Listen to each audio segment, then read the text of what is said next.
Hi mga momshi, my name is Shai, 51 years old, single mom, dating OFW for 20 years. Nung nagkaroon po ako ng mild stroke, dahil po sa sobrang pagod ko po sa trabaho, umaga at gabi po kasi ang trabaho ko doon. Kaya naisipan ko na lang po mag-retire. Mula po na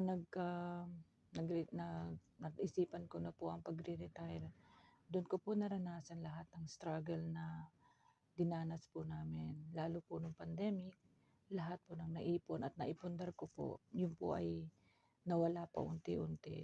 Hanggang sa nag-start na po ang pagkakaroon ko po ng anxiety and depression na hindi ko alam kung ano ang gagawin ko. Paano po ako mag-start? May sakit po ako, hindi ko po alam kung paano ko po ipoprovide ang kailangan ng mga anak ko, at lalo single mom po ako. Hanggang isang araw po habang nag-scroll po ako sa FB, may nakita po ako isang program.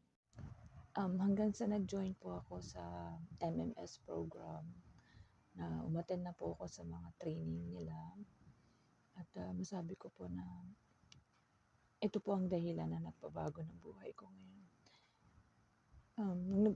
Nung nakakaranas po ako ng struggle, lalo nagkaroon po ako ng anxiety and depression. Dahil sa program po na ito, na-realize ko na hindi ka pala dapat sumusuko at hindi ka dapat pala nagpapadala sa mga problema dinadala mo. Kaya naman po tuwan-tuwa ako nung nakilala ko po si Coach Janice. Isa po siya sa nagpa-realize sa akin na dapat tayong mga moms, gumagawa tayo ng paraan at huwag tayong mawawalan ng pag-asa. Lalo na tayong mga mami na may mga pinagdadaanan para sa mga anak natin. Kaya naman po, labis po ako nagpapasalamat, lalong-lalo na po kay Coach Janice, at napakagaling niya po magturo. Kaya lalo po ako na-inspire araw-araw pagka uma-attend po ako ng program namin. Yun lang po, and salamat po sa inyo.